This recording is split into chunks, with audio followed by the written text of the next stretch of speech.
نحمده ونستعينه ونستغفره ونعوذ بالله من شرور أنفسنا ومن سيئات أعمالنا من يهده الله فلا مضل له ومن يضلل فلا هادي له وأشهد أن لا إله إلا الله وحده لا شريك له وأشهد أن محمدا عبده ورسوله يا أيها الذين آمنوا اتقوا الله حق تقاته ولا تموتن إلا وأنتم مسلمون يا أيها الناس اتقوا ربكم الذي خلقكم من نفس واحدة وخلق منها زوجها وبث منهما رجالا كثيرا ونساء واتقوا الله الذي تساءلون به والأرحام إن الله كان عليكم رقيبا يا أيها الذين آمنوا اتقوا الله وقولوا قولا سديدا يصلح لكم أعمالكم ويغفر لكم ذنوبكم ومن يطع الله ورسوله فقد فاز فوزا عظيما أما بعد فإن خير الحديث كتاب الله وخير الهدي هدي محمد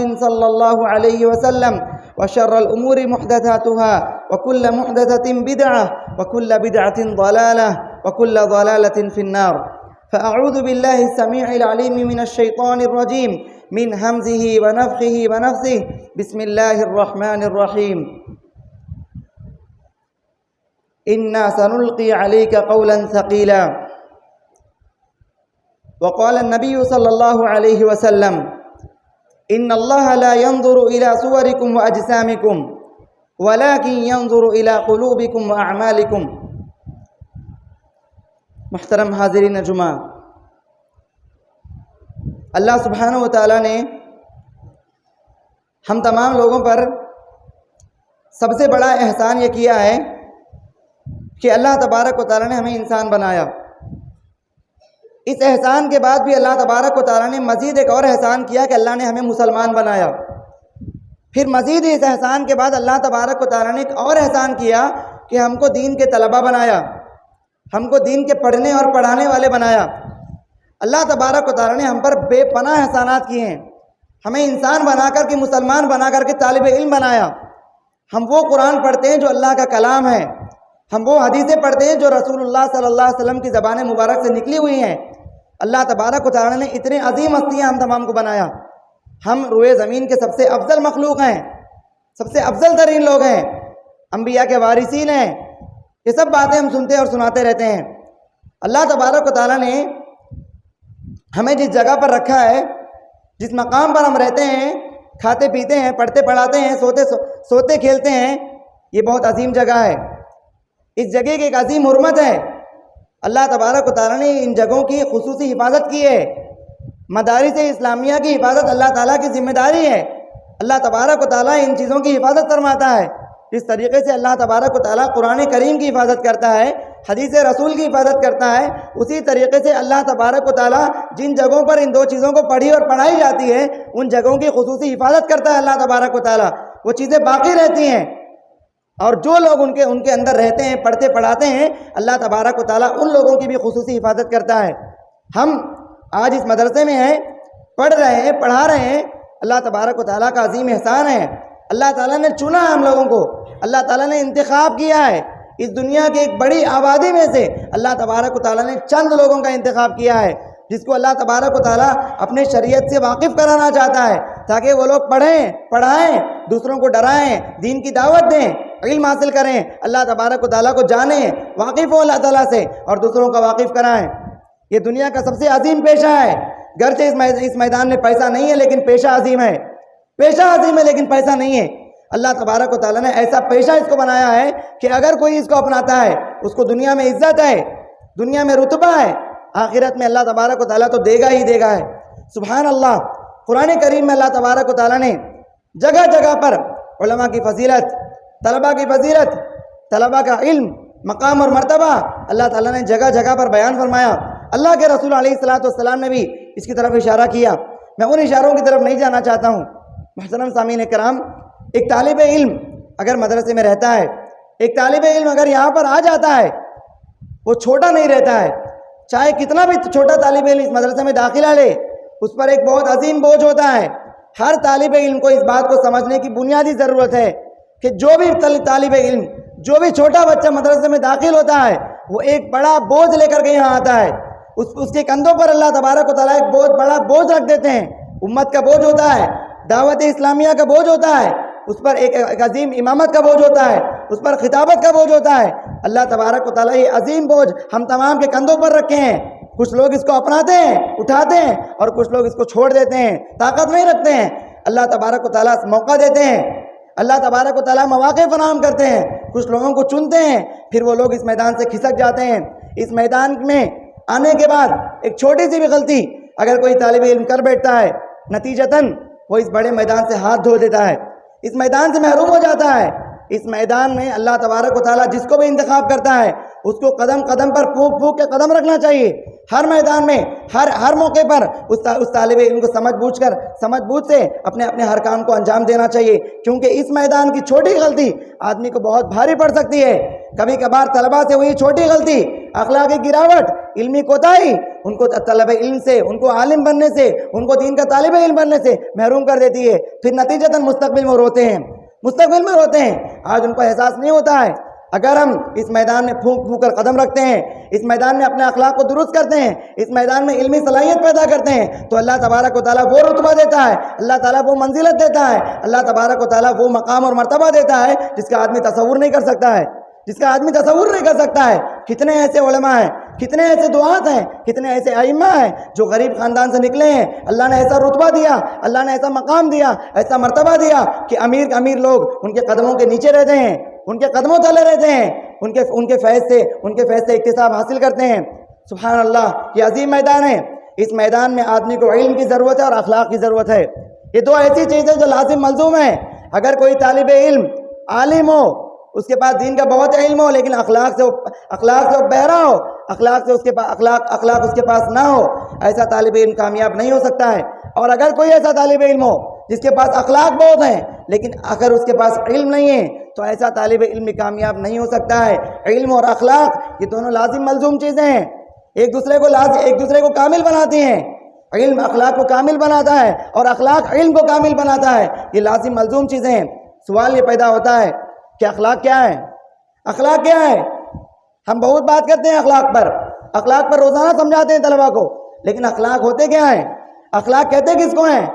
اخلاق کو کہا جاتا ہے، اس سلسلے میں ہلکی پھلکی تعریف بیان کرتے ہوئے اہل علم نے کہا ہوا صورت الانسان الباطنہ، یہ انسان کی باطنی صورت ہے، یہ انسان کا باطنی کردار ہے، انسان کا اندرونی کردار ہے، جو دکھتا نہیں ہے، جو نظر نہیں آتا ہے، جو پیسوں سے خریدا نہیں جاتا ہے، جو پیسوں سے حاصل نہیں کیا جاتا ہے، یہ انسان کی باطنی صورت ہے۔ انسان کی دو صورتیں ہوتی ہیں، ایک ظاہری صورت، ایک باطنی صورت۔ ظاہری صورت کو انسان بہت سنوارتا ہے، بہت خوبصورت بنتا ہے، لیکن اگر اس کی باطنی صورت اچھی نہ ہو تو آدمی کا ضمیر گرا ہوا ہوتا ہے، اس کے اخلاق مرے ہوئے ہوتے ہیں۔ انسان کو ظاہری صورت سے بھی زیادہ باطنی صورت پر محنت کرنے کی ضرورت ہے، خصوصاً طالب علم کو۔ جہاں ایک طالب علم اپنے ظاہری لباس کو، اپنے ظاہری صورت کو سنوارتے ہیں اور اچھا بناتے ہیں، وہیں ان طلباء کو اپنے باطنی صورتوں پر محنت کرنے کی ضرورت ہے۔ اخلاق یہ باطن سے تعلق رکھتا ہے، یہ ظاہر نہیں ہوتا ہے۔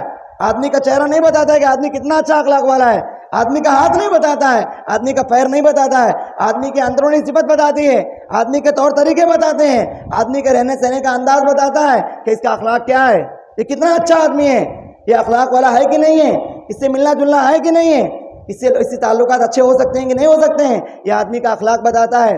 آدمی کو اخلاق پر محنت کرنے کی ضرورت ہے۔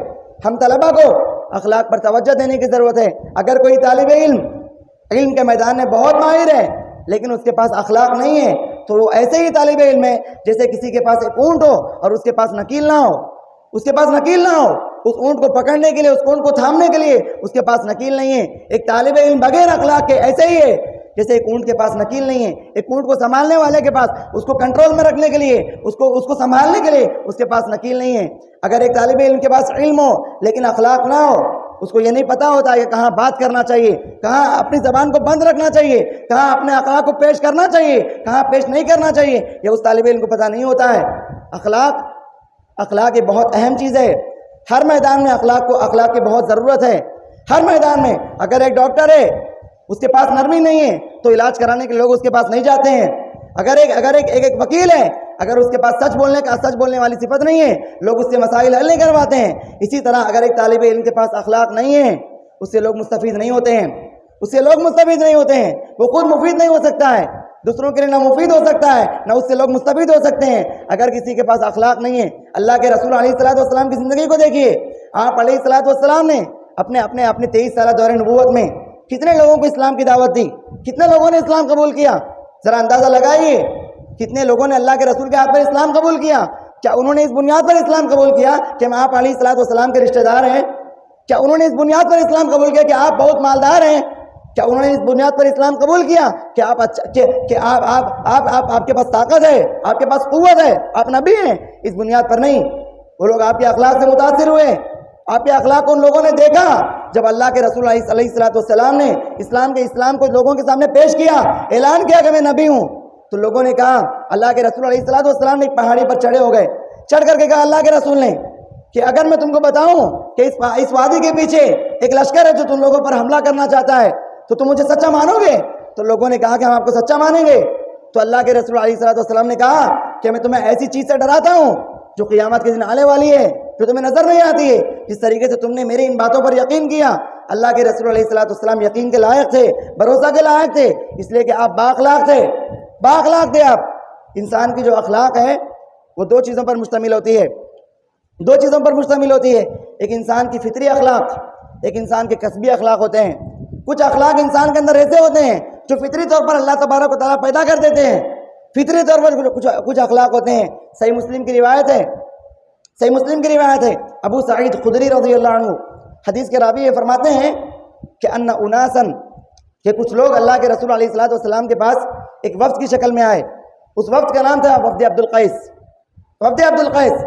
اللہ کے رسول علیہ الصلوۃ والسلام کے پاس آتے ہیں اور کہتے ہیں انا لحی من ربیعہ، ہم ایک قبیلے سے آتے ہیں جس قبیلے کا نام ہے ربیعہ، اور ہم آپ کے پاس صرف اشہر حرم میں آ سکتے ہیں، صرف حرمت والے مہینے میں آ سکتے ہیں، اس کے علاوہ ہم کسی اور مہینے میں آپ کے پاس نہیں آ سکتے ہیں، آپ سے مستفید نہیں ہو سکتے ہیں، اس لیے کہ ہمارے اور آپ کے درمیان ایک قبیلہ گرتا ہے جس کا نام ہے مدر، وہ کفار قبیلہ ہے، کفار والا قبیلہ ہے، وہ ہمیں آپ سے مستفید ہونے کا موقع نہیں دیتا ہے، اسی لیے ہم آپ کے پاس حرمت والے مہینوں میں آتے ہیں تاکہ ہم لوگ ان سے بچے رہیں۔ تو وہ لوگ کہتے ہیں فمرنا بکلمات، تو آپ ہمیں ایسے کلمات کا حکم دیجئے، آپ ہمیں کچھ ایسی چیزوں کا حکم دیجئے جس پر ہم لوگ عمل کرتے رہیں۔ ہم آپ کے پاہ آ نہیں سکتے ہیں لیکن ہم اس پر عمل کرتے رہیں گے۔ اللہ کے رسول علیہ الصلوۃ والسلام نے کچھ چیزوں کا حکم دیا اور کچھ چیزوں سے منع فرمایا۔ اللہ کے رسول علیہ الصلوۃ والسلام نے کہا تم اللہ تعالیٰ کی عبادت کرو، ولا تشرکوا بہ شیئا، اور اس کا کسی کو شریک مت کرو، وتقیموا الصلاۃ، اور تم نماز قائم کرو، زکوٰۃ ادا کرو اور روزے رکھو، اور مال غنیمت کا حصہ نکالتے رہو، خمس نکالتے رہو۔ اس کے بعد اللہ کے رسول علیہ الصلوۃ والسلام نے کچھ چیزوں کا استعمال کرنے سے منع کیا، کچھ چیزوں کا استعمال کرنے سے منع کیا۔ اس قبیلے میں، اس وفد عبد القیس میں ایک شخص تھا جس کے بارے میں اللہ کے رسول علیہ الصلوۃ والسلام نے فرمایا ان فیک لخصلتین یحبہم اللہ، تمہارے اندر تو ایسی خصلتیں ہیں، جو ایسی عادتیں ہیں، جو ایسے اچھے اخلاق ہیں جس کو اللہ تعالیٰ پسند کرتا ہے، اللہ تعالیٰ اس سے محبت کرتا ہے۔ الحلم والانات، عقل مندی اور چالاکی اور تحمل، برداشت کرنے کی صلاحیت، تمہارے اندر یہ دو ایسی چیزیں ہیں جس سے اللہ تعالیٰ محبت کرتا ہے۔ وہ آدمی پوچھتے ہیں اللہ کے رسول سے، اے اللہ کے رسول علیہ الصلوۃ والسلام کہ عادتیں میرے ہیں؟ اللہ کے رسول علیہ الصلوۃ والسلام نے فرمایا یہ اللہ تبارک و تعالیٰ نے تمہارے اندر رکھی ہیں، یہ فطری ہے تمہارے اندر۔ تو اس حدیث سے اہل علم یہ بات ثابت کرتے ہیں کہ اخلاق یہ دو طرح کے ہوتے ہیں، کچھ فطری اخلاق ہوتے ہیں جو آدمی کے اندر فطرتاً ہوتے ہیں، کچھ اخلاق آدمی کو محنت سے حاصل کرنا پڑتا ہے، آدمی کو محنت کرنی پڑتی ہے، ان کو اخلاق کسبی کہا جاتا ہے، جو آدمی محنت سے ایک وقت لگا کر کے ان چیزوں کو سیکھتا ہے، حاصل کرتا ہے۔ تو اخلاق دو ہیں، دو طرح کے اخلاق پر آدمی کو محنت کرنے کی ضرورت ہے، کیونکہ کوئی مسلمان خصوصاً کوئی طالب علم جو پہچانا جاتا ہے وہ علم کی بنیاد پر نہیں، وہ اس کے اخلاق کی بنیاد پر پہچانا جاتا ہے، وہ لوگوں کی نظر میں ہوئے اللہ کی نظر میں، خصوصاً اللہ تعالیٰ کی نظر میں اگر کوئی مسلمان پہچانا جاتا ہے، اگر کوئی انسان پہچانا جاتا ہے تو اخلاق کی بنیاد پر پہچانا جاتا ہے۔ میں جو حدیث پڑھی ہے آپ کے سامنے اس کا ترجمہ ہے، اللہ کے نبی صلی اللہ علیہ وسلم فرماتے ہیں ان اللہ لا ينظر الى صورکم واجسامکم، اللہ تعالیٰ تمہارے چہروں کی خوبصورتی اور تمہارے جسموں کی ساخت کتنے اچھے ہیں، کتنے خوبصورت ہیں، کتنے ڈھیل ڈھال والا آدمی ہے، اس پر اللہ تعالیٰ نہیں دیکھے گا۔ اللہ تبارک و تعالیٰ کی نظر اس پر نہیں ہوگی. دنیا والوں کی نظر ہو سکتی ہے, دنیا والے اس پر مر سکتے ہیں, دنیا والے اس پر فدا ہو سکتے ہیں, لیکن اللہ تبارک و تعالیٰ اس پر فدا نہیں ہوتے ہیں. اللہ تبارک و تعالیٰ اس پر اللہ تبارک و تعالیٰ مطمئن نہیں ہوتے ہیں. اللہ تعالیٰ نے فرمایا, اللہ کے رسول نے فرمایا وَلَٰكِنْ يَنْظُرُ, لیکن اللہ تعالیٰ دیکھتا ہے إِلَىٰ صُوَرِكُمْ إِلَىٰ قُلُوبِكُمْ إِلَىٰ قُلُوبِكُمْ وَأَعْمَالِكُمْ. اللہ تبارک و تعالیٰ تمہارے اعمال کو دیکھتا ہے, تمہارے اعمال کو دیکھتا ہے, تمہارے دل کی کیفیت کو دیکھتا ہے. یہی تو اخلاق ہیں. اللہ تبارک و تعالیٰ ہمارے قلوبی اعمال کو, جو ہمارا دل ہے, اللہ تبارک و تعالیٰ ان چیزوں کو دیکھتا ہے کہ آدمی کا دل کیسا ہے, آدمی کا دل کتنا سب کے لیے کھلا ہوا ہے, آدمی کے دل میں کتنے اچھے اخلاق ہیں, وہ کتنے اچھے اخلاق سے پیش آتا ہے. اللہ تبارک و تعالیٰ ان چیزوں کو دیکھتا ہے اور اعمال کو دیکھتا ہے کہ بندے کے پاس اعمال کیا ہیں. تو اللہ تعالیٰ کی نظر میں بھی اخلاق والا علم والے سے زیادہ اچھا ہے. اگر کوئی آدمی علم والا ہو لیکن اس کے پاس اخلاق نہ ہو, تو ایسے علم سے نہ وہ کسی کو مستفید کر سکتا ہے, نہ لوگ اس سے مستفید ہو سکتے ہیں. یہ اخلاق کی کمالیت ہے, یہ اخلاق کی خصوصیت ہے کہ اللہ تبارک و تعالیٰ نے اس اخلاق میں اتنی عظیم چیز رکھی ہے کہ آدمی اخلاق سے وہ درجہ حاصل کرتا ہے جو علم کی بنیاد پر حاصل نہیں کر سکتا ہے. اخلاق علم کے بعد آتا ہے. اگر کسی کے پاس علم نہ ہو وہ با اخلاق نہیں ہو سکتا ہے. اگر کوئی غیر مسلم کہے کہ میں با اخلاق ہوں, ہم اس کو با اخلاق نہیں سمجھتے ہیں. اخلاق یہ مسلمان کا تقاضا ہے کہ ہر مسلمان با اخلاق ہو. ایک مسلمان اگر اسلام قبول کرتا ہے, اس کے اندر ایسی صفتیں پیدا ہوتی ہیں, ایسے اخلاق اس کے اندر آتے ہیں جو اس کو با اخلاق بناتے ہیں. تو ہر مسلمان کو, ہر طالب علم کو با اخلاق بننے کی ضرورت ہے. یہ ہر ایک طالب علم کو با اخلاق بننے کی ضرورت ہے. ہمارے صبح شام کی زندگی دیکھیے, سال بچے مدارس میں گزارتے ہیں, لیکن جب مدارس سے گھر نکلتے ہیں, گھر کی طرف روانہ ہوتے ہیں, تو اخلاق کی دھجیاں نکلتی ہیں. اور مدارس میں رہتے ہوئے طلباء کو علم سے زیادہ اخلاق پر بولنے کی ضرورت ہوتی ہے. 1 سال 2 سال 3 سال 4 سال طلباء مدارس میں گزارتے ہیں, لیکن اخلاق کا الف نہیں پتہ ہوتا ہے. اخلاق خلق یہ ہر طالب علم کی ضرورت ہے. اخلاق کے بعد علم آتا ہے. اگر کسی کے لباس اچھے نہ ہو, اگر کسی کا طور طریقہ اچھا نہ ہو, وہ با اخلاق ظاہری اور باطنی اعتبار سے نہ ہو, تو وہ طالب علم سے محروم ہوتا ہے. وہ علم کے صحیح چیزوں سے مستفید نہیں ہو سکتا ہے. اس کو جلدی علم نہیں آتا ہے, وہ قرآن جلدی یاد نہیں کر سکتا ہے, اس کو حدیثیں جلدی یاد نہیں ہوتی ہیں, اس لیے کہ با اخلاق نہیں ہے. با اخلاق بننے کی ضرورت ہے. با اخلاق بننے کے بعد ایک طالب علم میں کم محنت کرنے کے باوجود علم آتا ہے اس کے پاس, اللہ تبارک و تعالیٰ اس کو نوازتے ہیں, اس کے لیے مواقع فراہم کرتے ہیں. لیکن اگر کوئی طالب علم با اخلاق نہ ہو, با کردار نہ ہو, اس کے لباس, اس کے طور طریقے, اساتذہ سے ان کے تعلقات, اپنے دوستوں سے ان کے تعلقات, ان کے پڑھنے کے اوقات میں ان کی لگن, ان کی دلچسپی اگر یہ نہ بتاتی ہو کہ وہ طالب علم ہے, تو ایسا طالب علم نہیں پڑھ سکتا ہے. ایسا طالب علم ایک وقت تک مدرسے میں رہتا ہے, لیکن اس کے بعد نتیجہ یہ ہوتا ہے کہ ایسے طالب علم پھر دین سے محروم ہو جاتا ہے. ایک وقت کے بعد بچے 3 سال 4 سال 5 سال بسا اوقات 8 سال مدارس میں گزارنے کے باوجود اللہ تبارک و تعالیٰ اس راستے میں رہنے کی توفیق نصیب نہیں کرتا ہے. یہ صرف ان لوگوں کو نصیب ہوتی ہے جو علم کے ساتھ با اخلاق ہوتے ہیں.